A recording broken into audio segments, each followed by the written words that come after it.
Stay tuned to the Standard of Truth podcast.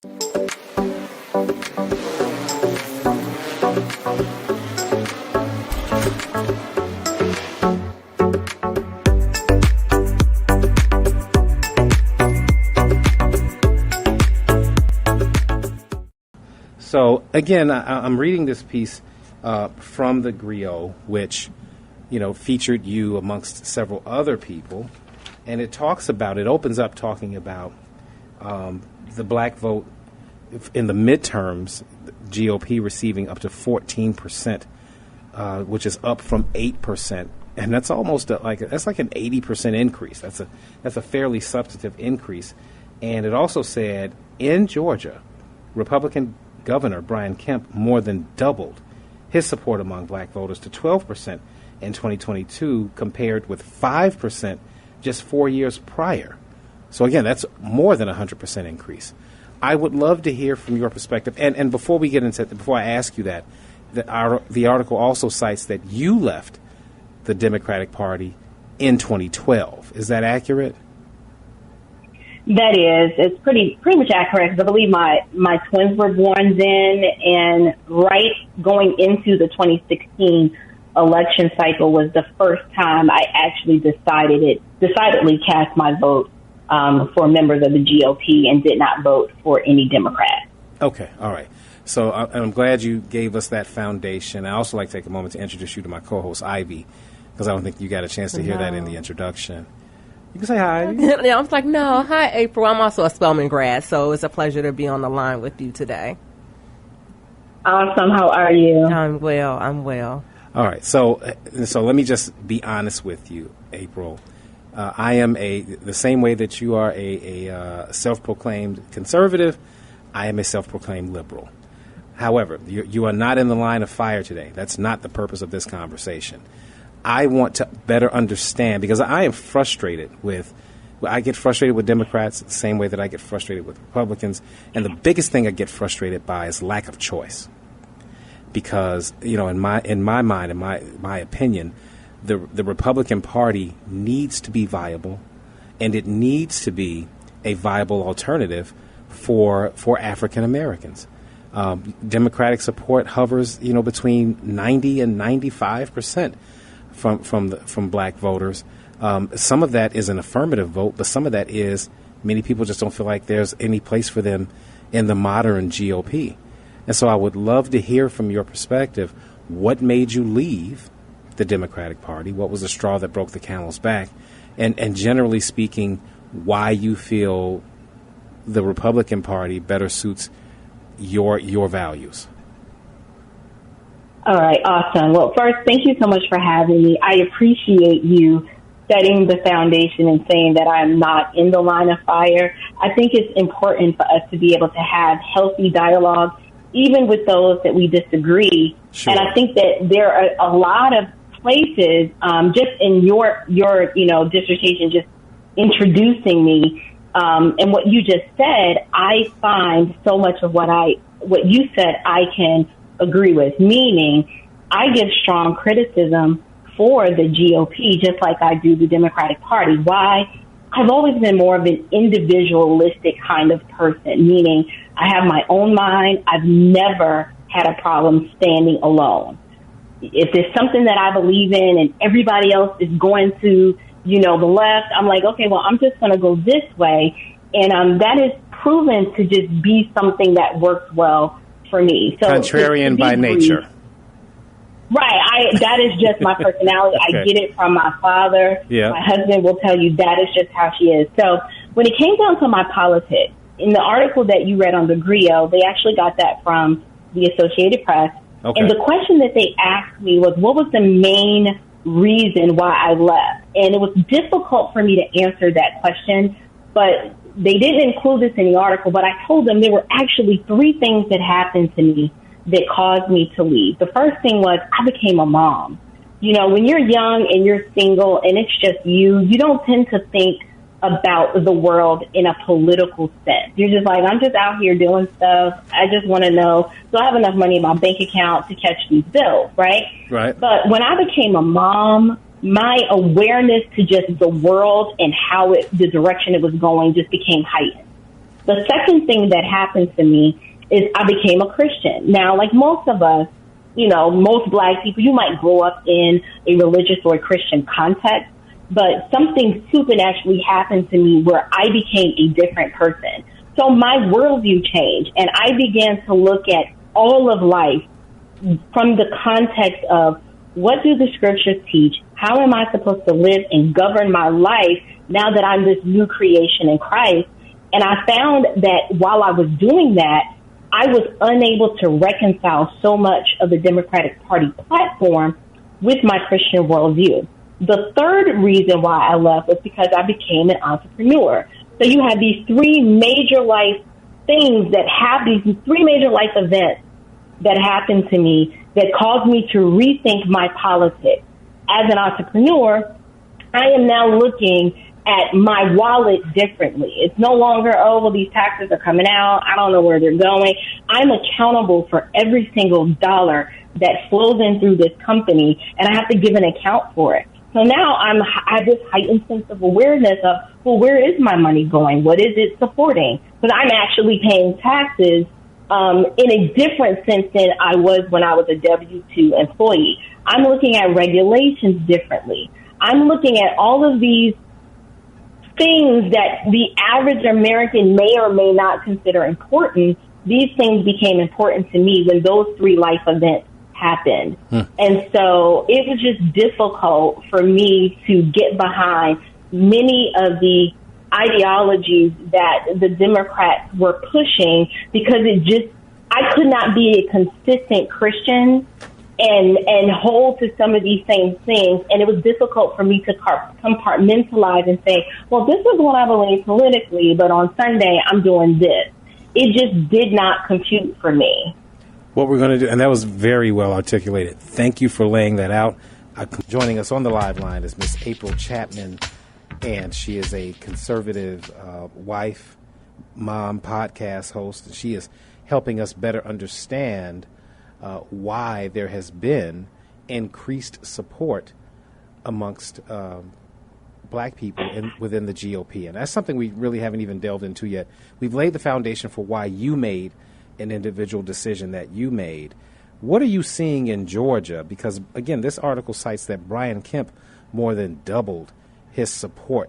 What policy initiatives, and I'm hoping it's linked to policy initiatives, that you think that increase in support can be linked to? I would say it's probably a combination of things. For one, people forget that geographically or demographically, the landscape of Georgia, we do have a heavy Black American population, probably more of the higher Black populations in southern states as opposed to other states. And they're not all in urban areas, right? There's a lot of Black folks in rural areas.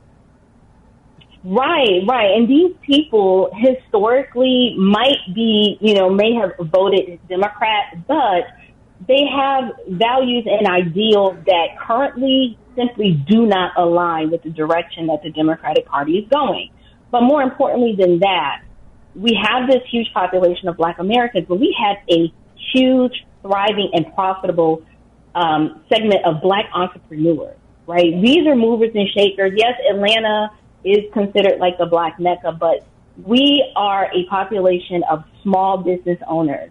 And one thing that I would say, you could talk to, the most liberal of liberal, Black business owners, they cannot deny that Governor Kemp did not do a good job managing our state during the pandemic and creating an environment that we could still thrive and keep our businesses open. And so that we would, that our future earnings would not, would be impacted, but not as much as other states. There's some Black business owners that probably they've lost the will to fight because depending on where they live, the policies that were being pushed during the pandemic prevented them from being able to make a living. Governor Kemp, I have my issues with him, but he kept our state open. And he made it so where we could safely operate because our lives literally depended on it. And many of us remembered that when it came down to the election. We remember what happened when all of that money during the All-Star game was ripped right from under us because the opposition at the time, Stacey Abrams, she found it necessary to promote more division and make everything about, identity. When we're just like, listen, we just want to make some money. Like, what are you talking about? And it just completely went over a lot of our heads. And now, speaking as a conservative, I'm all for smaller government. And I think people are finally waking up and recognizing that the party that claims to have all of this love for the Black community are implementing policies that are actually hurting us, and we have the results to show for it. Like, we've been on the recipient end of crime, policies that are soft on crime, and we're tired of having our livelihoods being snuffed out of us because you've got, and I don't want to be offensive, but if we're going to have this conversation, we have to deal in truth. When you have a legal system that doesn't want to hold people accountable and you are light on crime, that affects people that are like, I worked all my life for this, and now it's just gone because you don't want to hold them accountable for breaking the law. People remember things like that. They remember that when you say defund the police, that hurts communities that look like us more than anywhere else. The messaging just missed it. And okay. Governor Kemp, he really did accomplish what he said. Like, I don't need to be your best friend. I don't need the politician, the governor, to be my best friend. I just need you to do what I hired you to do, which is make good on your campaign promise. One thing he promised was to implement constitutional carry in this state, and he accomplished that. He kept our businesses open. If we can jump in, because you've given us a lot to chew on. Yeah, it's a lot to unpack, April. So I'm going to unpack some of it. Sorry. Nothing to apologize for. Go ahead. It's amazing. Thank you so much for your candor and just sharing your experience. So my personal question for you is, why not vote independent? So why did we land on the GOP versus voting for an independent candidate and putting your vote behind them, or pushing them and pushing the movement behind an independent candidate that may not fall into those silos of a Democrat or a Republican? I mean, if there's an independent candidate that comes with policies that are going to resonate with us, then I don't have an issue with that either. I think we have to take for example, I'm a passionate person, but I'm not an emotional one. Mm-hmm. Right? So you can't come to me, a thinking person who's going to use common sense and try to bait me into an emotional conversation to get my vote. Mm-hmm. I need you to come with tangible, what are you going to do for me, right? How are you going to improve the situation I'm looking at right now, which is our communities are trash, our schools suck, right? And we're not thriving as a community. And the sad part about it is these communities are led by the people that keep begging for our votes, and we keep giving it to them. So the question was, why not support an independent?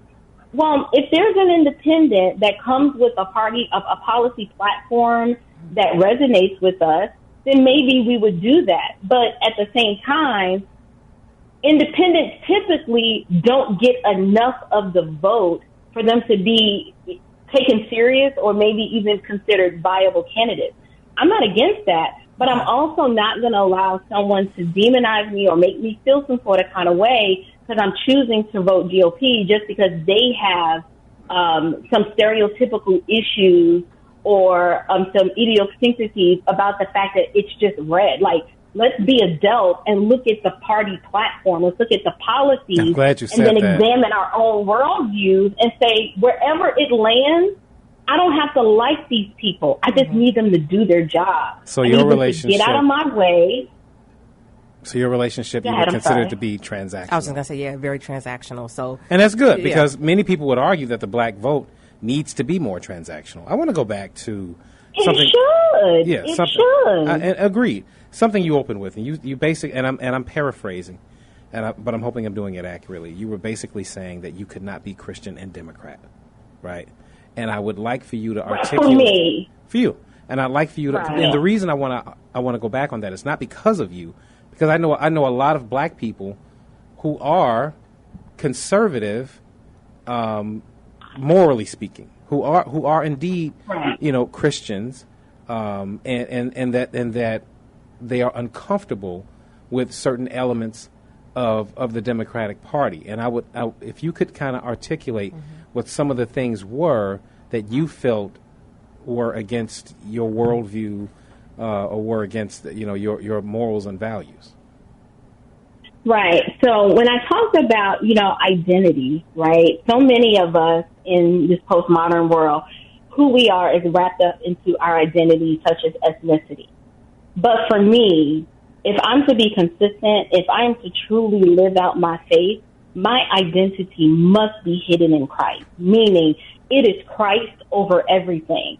So that means if I have to emotionally disengage from what's happening in the world so that I can understand what is God's will for my life and how am I to exhibit what it means to be a Christian in this dark, fallen world. What does that mean for me to be the light?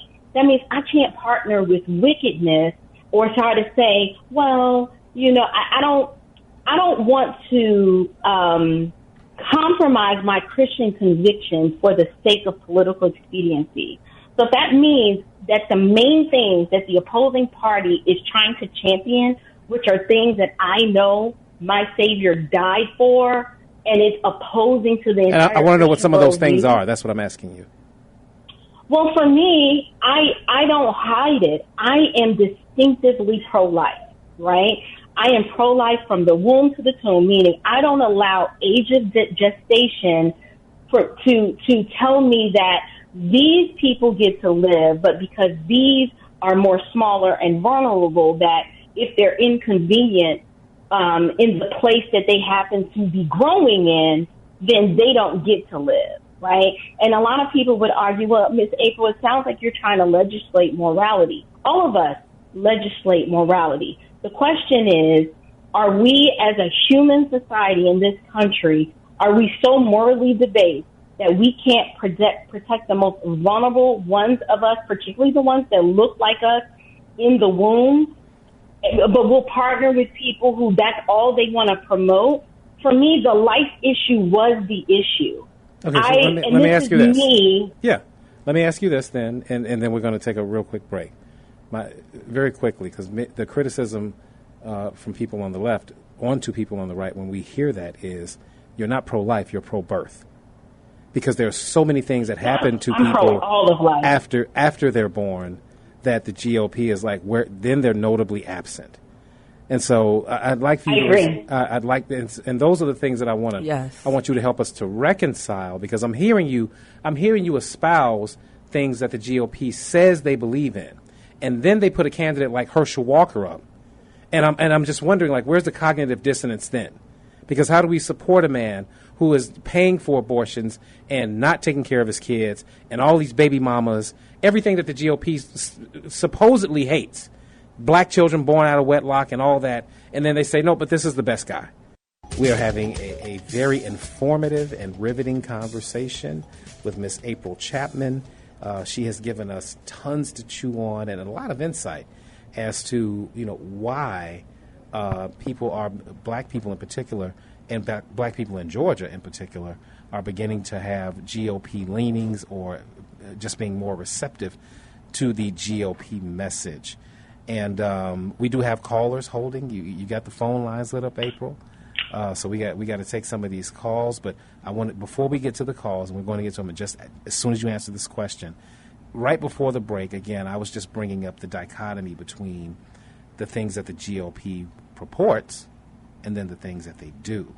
And so when I look at someone like Herschel Walker, who was trying to be a one of 100 senators. We cannot alleviate the gravity of the office that he was running for. And before we even get to how visibly unintelligent he was, before we can even get to that, this is a man, again, who has the message, you shouldn't have an abortion, but I can. I'm trying to understand how you're able to reconcile that very blatant hypocrisy, which is not uncommon within the party, by the way.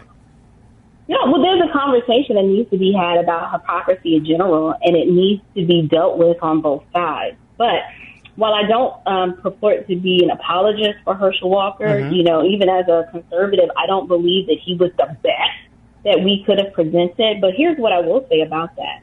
Herschel Walker presented himself, I don't know him personally, to be a Christian.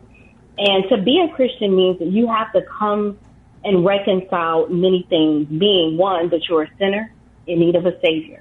Now, I don't think he did a very good job of telling his own story, because had that been me, having been on the other side, meaning I am a woman who actually had an abortion, right? Mm-hmm. But now I'm born again, meaning that I can recognize that what I did was sinful, and it was wicked, and it was offensive to a righteous and holy God. So being a Christian means you can't just say I'm a Christian in word and not in deed, meaning you have to accept some accountability for the fact that here is who I used to be. Here is what I did. It was wrong. It was heinous. It was offensive.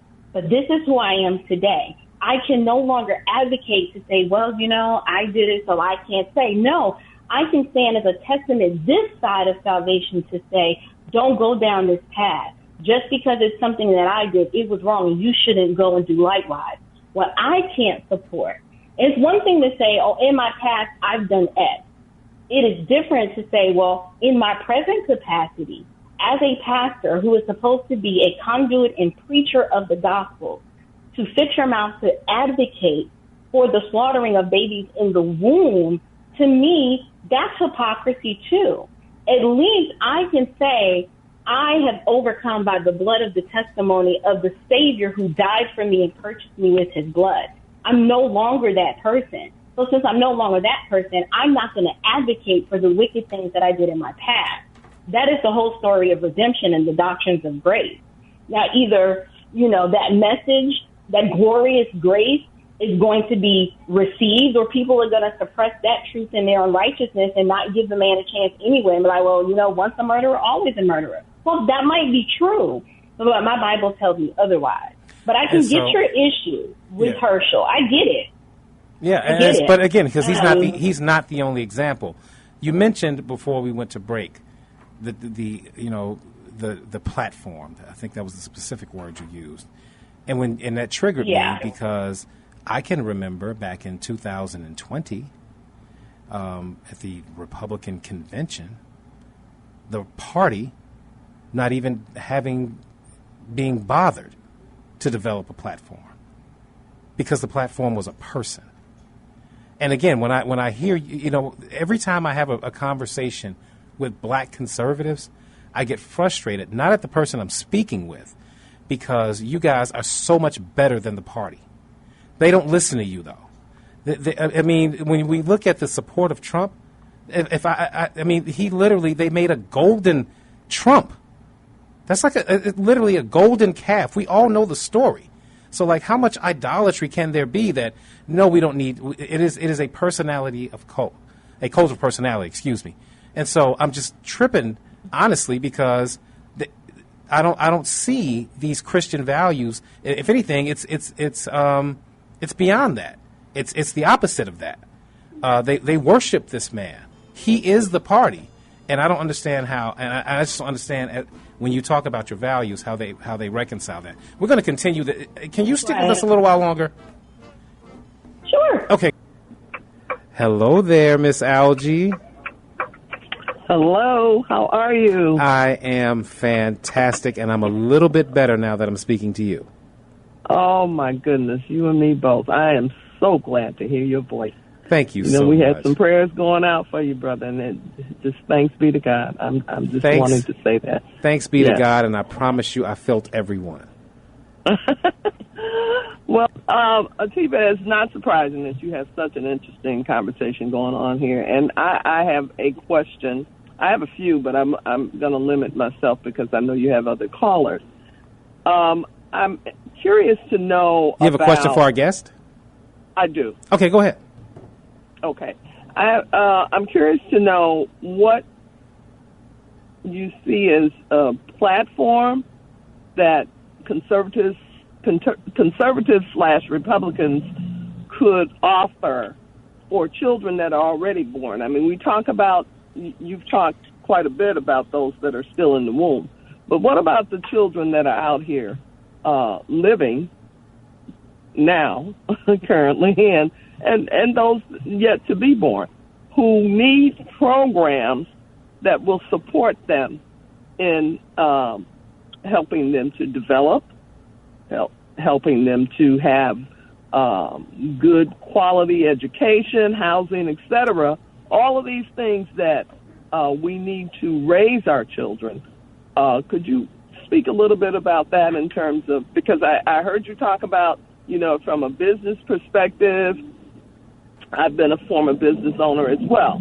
So I heard you talk about it from a Christian perspective. I'm a Christian. But I need to hear from your perspective, not the us, because you said that quite a bit at the beginning. I want to hear from your perspective what the Republican conservative platform could be to support our children. Thank you for that question. Right, I think it's an amazing question. But for me, I think it presupposes the idea that we actually need government to thrive and flourish. And I think that's part of the problem. We're constantly looking to government to solve all of our ills and our issues versus I'm a big proponent of accountability. At what point do we encourage people to be accountable for their choices and then the consequences that result from those choices? So here we are, right? We do in this country, we have a broken foster care system. So, my answer to that is to fix a broken, foster care system. The answer isn't to just kill more babies so that we don't keep feeding, more children into the broken foster care system. We actually attempt to fix the foster care system. The issue is, the truth in this country is that it costs way too much to adopt a child, but it doesn't cost one much to kill one, right? I'm involved with several organizations who actively support mothers who choose life, to choose to keep their babies, right? We are providing them with support, not government support, meaning we rally alongside that woman. We get with her. We find out, who do you have in your life? Okay, so you don't have this. What do you need? What are your immediate intrinsic needs are? Do you need to work? Okay, who do we know that is doing job training in this area or that area? It's more about community and family than it is about the government. And I find that in our community, if we took our eyes off the government and stopped looking for them to solve the issue, but rather we accept responsibility for how we got here, right? We have some major cultural shifts in how we train and teach our children so that they understand that the nuclear family gives you better outcomes than you just being somebody's baby mama, right? Because we know that single motherhood comes with challenges that none of us, we knew how bad it would be, but we just didn't realize how bad it ended up being. So that the party, I don't believe it's any party's responsibility to be the savior of all. Rather, we need to put more emphasis on personal responsibility and accountability and teach people the values that prevent them from ending up down that road. And we don't promote policies that are going to contribute more to the demise of our own people. Right? We train our young women to be respectful, right? We teach them that their bodies are not objects to be used and consumed, right? But rather they are to be treasured and protected. You can't do that when the most prominent rapper of the day is sitting down with the soon-to-be vice president, and she is upheld as someone that we should be looking to for answers. That's problematic. I don't want my girls saying that. I think one of the most prominent rappers would, in this day and age, would be considered now called Ye. I'm talking about the female rapper Cardi B. Right. Okay. Well, great point. What we need to do is this: we don't need to take a break. We need to take some of these calls. Marvin's been holding. Lee has been holding. So let's get these people on. Marvin, thank you for holding. Hello, what's your question? Atiba? Atiba. Yes, I would like to respond to your first caller as well. First of all, the hypocrisy of the GOP.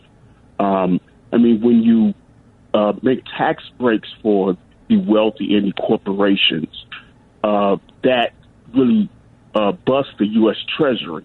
So we have to make up the difference in the loopholes they allow them to have. And, they're already billionaires and, they don't pay any taxes. So if we are in a situation we don't make enough money to keep up with the cost of living, like in Texas, so that's why you have the childhood poverty so high, and you create the government programs in the first place, affordable housing, food assistance, child tax credits, and so on. So if GOP saying they want a smaller government, meaning that they want to cut services to allow poverty to grow even more, and she's talking about community, the government has a responsibility because it created many other problems in the first place, and they don't hold them accountable to pay a livable wage. And they want to take away the services for like women health care and all of that. So you're going to have more kids and more poverty. It's like Texas has the highest in the nation, and you want to bring more kids to be in more poverty and no accountability. And we don't want to even talk about the violence. What's the question, though? But what's the question? I don't know if he has one. I think he's just making a comment. Did you have a question for Marvin, or just making a comment? Well, yeah. I'm saying, why don't they hold our government accountable instead of giving more tax breaks, in which that is causing us to pay more and no accountability on their part? They don't need tax breaks, ExxonMobil, Elon Musk. Why don't they cut that? And that way we will have a surplus and we won't be in debt. When they complain about the deficit, that's why it's so high. He raises a good point in so much as when we look at the Paul Ryan tax cuts from 2017, in the aftermath of that, we saw record explosions in both the debt and the deficit. And so, again, I understand. I certainly can understand the spirit of the question. Did you want to respond? I mean, he made a lot of claims, and I don't believe we have enough time to kind of go through all of them. But sure. I guess I'm trying to understand is the assertion that corporations don't pay any taxes at all, and that the bulk of the tax burden is on the middle and lower class. Is that the question? Yes, he's pretty much saying that the lower class is taxed at a higher rate than those who are in the upper 1%, of society. So that's pretty much what he was saying, is that, those who make a certain amount is not taxed the same way as those who may be middle to lower class. Yeah, I guess you probably should stop voting for politicians that always want to raise. You can't tax your way to prosperity. Well, here's the thing. The GOP, you can't cut your way to it either. Right, but the GOP also taxes. They don't tax those who have a certain income. So during the time that, let's say, Trump was in office, a lot of people who were in the middle class did not see as much money as they see now. And I mean, that's just the truth. You have to be in a certain tax bracket. Well, we just saw the president's tax returns, and we know he didn't pay taxes while he was in the presidency. And just to shed light on that, African Americans make the lowest amount of money. We average the lowest amount of income. So when we talk about, and April, this is to you, when you talk about, because you're very transactional, and that's okay, because I'm okay with that. But you talk about how it's mostly about financial for you, but most black people are not in your same financial position. So you have to think about that. Actually, it's not. The financial part was third. The first thing I said was it was my children. It was how they were being educated. I said there were three things that caused me to jump ship. It was becoming a mom, right? Becoming a Christian, and then becoming a small business owner. Right. Even before I was a small business owner, money is we can't. None of us can function without currency, right? You need money in order to survive. April, I'm sorry. I'm going to need you to hold that thought. We rushed up on that break. Just hold that thought. We are back on Afternoons with Egoin and Buchanan. We are speaking with podcast host, conservative, Miss April Chapman. Right before we went to break, you were in the midst of replying. As I promised, I want you to be able to finish your thought, Miss Chapman. Oh, awesome. Thanks for having me back. So I just wanted to respond to the caller. Sure. Like I said, he was making some assertions about how our current tax system works. And I would agree that our current U.S. tax code could benefit from some reform. But the fact that, all Americans pay taxes, when you look at the composition of the types of taxes that are paid, it varies based on income distribution. And the more money you make, you are paying a larger share of your income in individual income tax, corporate tax, estate tax, than do lower income groups. So he's telling part of the story, and I don't believe that he's completely informed into how that works. Are you a tax system? Yes, with all of its problems, but major expenditures and when you're on whether it's capital gains tax and the idea that rich people are not paying enough taxes and poor people don't need to, I don't think that's the right conversation to have. The question is, with the tax money that's being collected, how is that money being used? Once again, I think we can do both. I think we can do both. But I don't think the major burden on most everyday Americans is that we are saddled in tax and that the rich are not. That is just simply not true. Well, no, I'll tell you how it is true. Because your party, since Ronald Reagan, has told us that prosperity will trickle down. That if we just give these breaks to these rich people, if we give the breaks to these creators and the innovators, that their success by proxy will become our success. And we've been waiting on this trickle down to happen for 40 years, and it hasn't happened. So, yes, it does impact people. Just depends on your perspective. We got more calls we need to take. We've got Lee. Oh, thank you for holding, Lee. And we're going to rip through these calls right now. What's your question or comment? Okay, so that means that I'm going to try to be brief. But first of all, bless you that you're back. Thank you. I'm happy that you're still with us. Happy New Year. And to your guest, I'm 100% in her corner. Sure. 100%.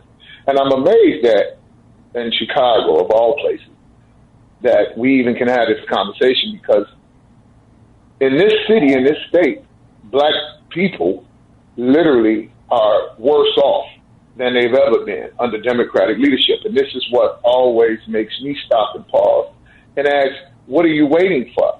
And I think to what your guest is saying, to be a Democrat means you must hitch your wagon to things that you don't agree with to get what you want.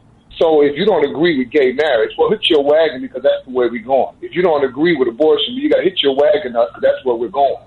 And then they lump a lot of other groups with us moving forward. And we're saying, wait a minute, what about our problems? What about our issues? We've been in the country. We've worked for free. We've done all of this. Why must we get lumped with other groups who have not suffered as much as us just to get what we are rightfully owed? And so when I think about taxes, speaking of Trump, which my brother got extremely upset about, I look at Trump as the problem. If you don't like what Trump done with his taxes, then we need to have the government change the tax code. But that's what they haven't done. So anybody and all of us, I think, who do taxes, if you can save $1 here or $1 there, you're going to do it. I don't blame the rich for what they do. I think that the government has pushed this narrative that it's us against them, while they, behind the scenes, support them by not changing the tax code so that they can close those loopholes. Thank you so much for the call, Lee. We appreciate your insight. And I knew it would be this way, Ms. Chapman, that we're going to have callers that completely disagree with you and some that completely agree. Let's continue the calls with Rosetta. Rosetta, thank you for holding. What's your question or comment? Yes, this is Rosita. And, Rosita. Yes, and thank you for taking my call. Happy New Year. I'm enjoying the conversation between two very bright people, and I'm really, it feels good to hear you guys debate and with respect for each other. Mm-hmm. Both of you are very intelligent, and you're putting forth some ideas that we all need to hear both sides of the story. I've been voted Democrat almost all of my life, but as I age, I am more conservative. I am completely pro-life. I have some concerns about what's going on in our schools in terms of the indoctrination that the Democratic Party, that they're doing here in Illinois, which scares me when I think about what's going on nationwide. Hopefully it won't spread. But we have a new bill that 10-year-olds can go in any elementary school and get condoms. And at 11, without parental consent, both of these, they can have an abortion without parental consent. And I think this is a subversion of parental rights. It looks as if the government is trying to just subvert the power of parents. And then to have a 10-year-old go into an elementary school, it scares me when I think about a 10-year-old girl having access to condoms without parental consent, because if she's engaged in sexual activity, it's going to be with an older person. Can I ask you a quick question, Rosita? Uh-huh. Does it scare you for a 10-year-old to have a baby by her rapist? Yeah, but that won't necessarily happen. It happened last year, and she had to go. And she had to go out of state to get an abortion. Not happening in mass. I'm sorry. Well, we're talking about one person, but if one person has a baby by a rapist, I get that. That should never happen. But when we tell 10-year-olds all over the city, all over the state, that you have access to this, there's going to be trauma that we are not prepared to deal with in the future in terms of the whole global society, not just one person. Sure. Well, that's frightening. We want to thank you for that call, Rosita. Oh my goodness, we are going to make a decision. I would just like to quickly respond to that because I hear her heart, because I have 10-year-old girls. Mm-hmm. And the thought, and I get the question, like, well, would you rather a 10-year-old have her rapist as baby? I say we deal with the rapist, right? Because we already have legislation that deals with that sort of crime. The answer to rape is not, let's give all 10-year-olds condoms. It's just not. Like, my 10-year-old doesn't even know what a condom is. I am her mother. It is my job. Right, but the issue that parents have is that the government thinks it is God, and it wants to subvert parental authority, right, to where children are no longer looking to the people who gave birth to them to lead, shepherd, and guide them, but rather the government has the answers, and I don't need to listen to the wisdom and guidance from my parents, but rather my teacher, who is just another arm of the government, says that I need this, so it must be good. You don't get the right to indoctrinate my children. And that's the issue, where parents are actually waking up saying, well, wait a minute, this agenda is wicked. Something is wrong here. Why is this okay? I anticipated that this conversation, I am your host, Atiba Buchanan, by the way. Kimberly Egoin is out. We are speaking with podcast host, Miss April Chapman. And again, I really anticipated that this conversation would be riveting, would be controversial, and that it would go longer than we expected. I didn't expect this. We've still got a bank full of calls, Miss Chapman. You have the phone lines lit, and we need to go to Christopher, who's been holding on line 4. Christopher, thank you for calling. What's your question or comment? Well, Happy New Year. Glad you're back. Thank you, sir. Hope everybody's well. I'll say this. I think the GOP, they're good at pointing out issues, but they're not good at solving issues. And I heard the lady on the line, she stated, with her faith and stuff like that. But how do you back someone, as in Donald Trump, who's accused of multiple rape allegations, over 20? Also, it has been proven that he lied about losing the election to raise close to $250 million.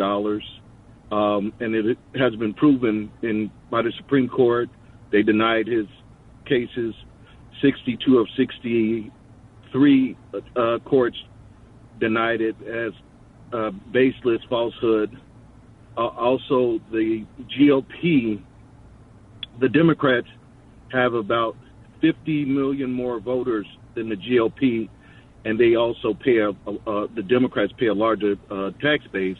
And we always hear, pick yourself up by your bootstrap, but I guess that doesn't apply to the ultra-rich like Elon Musk, who paid 0 federal taxes. Also, Jeff Bezos, and it doesn't add more wages to the people beneath them. And also, even with the last GOP the tax bill they passed, the Office of Budget and Management said they should not pass it because it added more deficit to the GOP in 3 years than Obama did in 8. Thank you for taking my call. Thank you, Chris, for that. And he speaks to a very, again, the cognitive dissonance. Like, I hear the things that the GOP says, and I can never reconcile it with the things that the GOP does. I'm not going to really ask you to be accountable for Donald Trump. I really haven't mentioned his name much in this conversation, Ms. Chapman. I've tried to leave it out in so much as he, as powerful as he was as a president, he's still just one individual. And my bigger concern is with the GOP as a party. Because, again, I promise you, with what I opened with is true. I want the GOP to be a viable alternative for every American, in particular black people.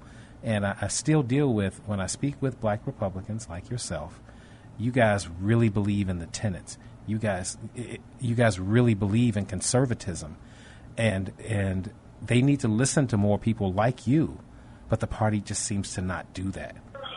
And so, again, go ahead. I would agree. I don't, like I said, I am more, I don't need, to feel like I need the government to solve my problems, right? My proper role of government is for them to restrain the evildoers, like just keep law and order and really get the heck out of my way. That's really what it's about, right? For me, I would ask the same question to the Democratic Party. Like, we have droves of cities that have been under Democratic rule, and no one wants to live there. And the people that are living there are just like, I really wish I could leave, but I can't. Well, let me ask you this. We've got Democratic leadership. I mean, I'm from the Bronx, right? Mm-hmm. So, like, no one can peg me as like, oh, this is that silver spoon in her mouth girl married to the white guy. Like, I'm not that chick, right? I'm married to a handsome black man. I got 4 black babies. I went to an HBCU. I'm from the hood, single mama. Like, you check the intersectionality box, I got you, right? Mm-hmm. My concern is I watch my city, Atlanta, the city I love, the city that I flocked to, because I was like, this is the city of dreams where I can come and plant my flag and flourish. There are 10 cities in the city of Atlanta now.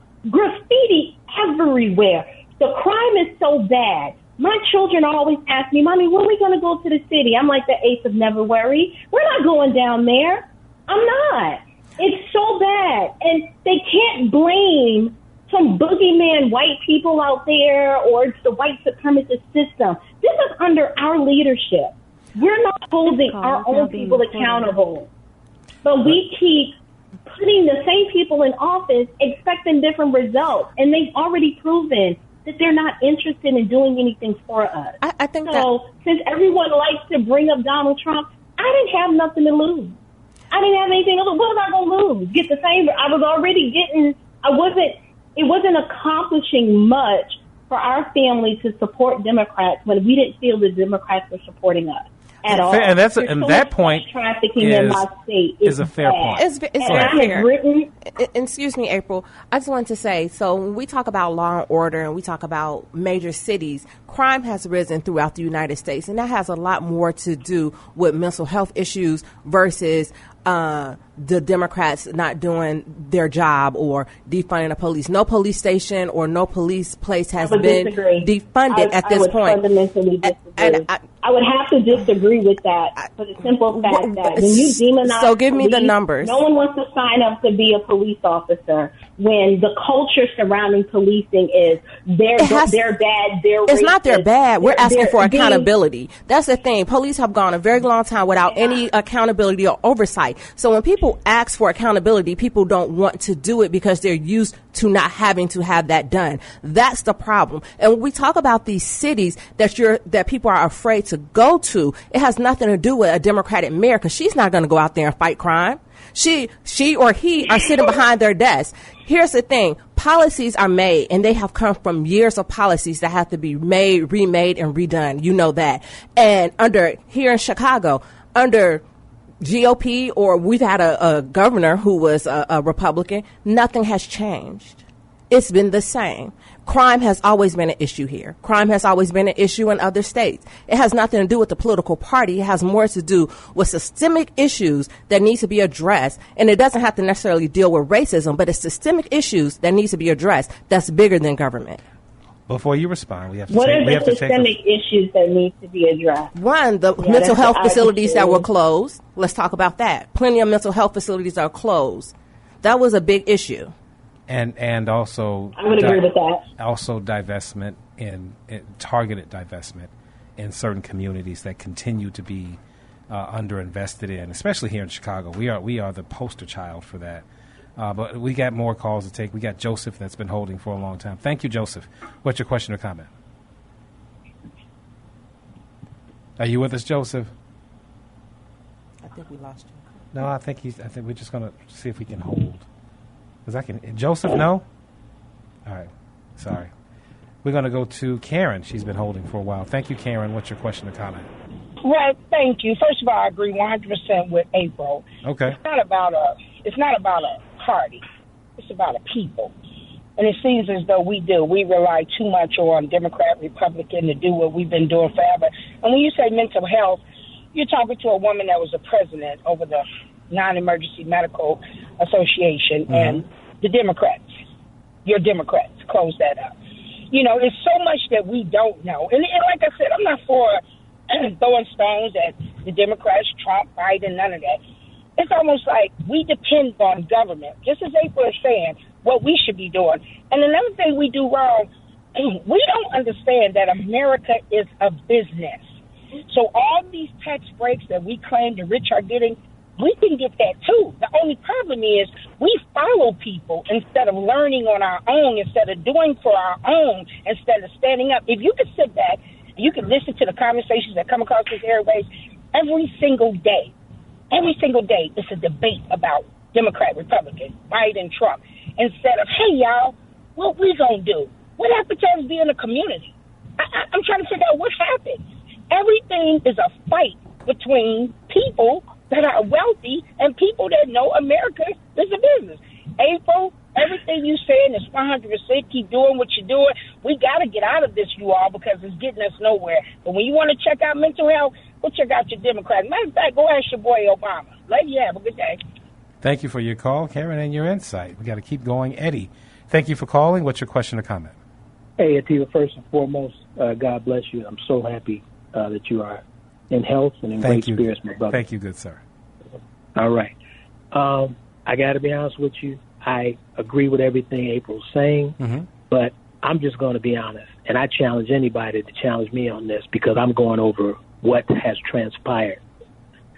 Both parties are full of it. Democrats and Republicans. They're influenced by the rich, and their goal is to win by any means necessary. So depending on which brand you believe in, they have rhetoric for you to buy. But neither one of them truly give a damn about poor people or the working class. It's all about the wealthy. But what that doesn't bother me because, once again, like Karen said, it's a business. So there's really no emotion tied to it, but they sell emotions to get us to vote one way or the other and to create this sick allegiance that black people have to the Democratic Party, even though, especially in Chicago, when we have nothing to show for our allegiance to this party. But to me, it's just absolutely insane that we continue doing the same thing over and over again, and we have attributed godlike and goodness to the Democrats and that the Republicans are the devil. Donald Trump, it's like we villainize Donald Trump, but all of a sudden black people have no problem with the fact that Joe Biden is the reason why so many of us are disproportionately incarcerated. He architected the no-crime bill.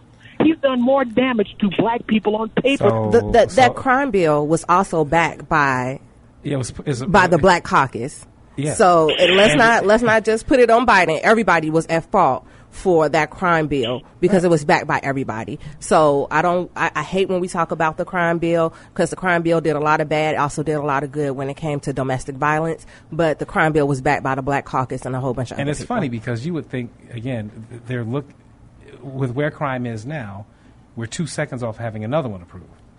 But Ms. Chapman, we're going to thank you so much for your participation today. My beloved Spelman sister. You've had some amazing callers. You've had some amazing callers. The ones that agree, or even the ones that disagree. I think it was just an amazing idea for you guys to have such a show.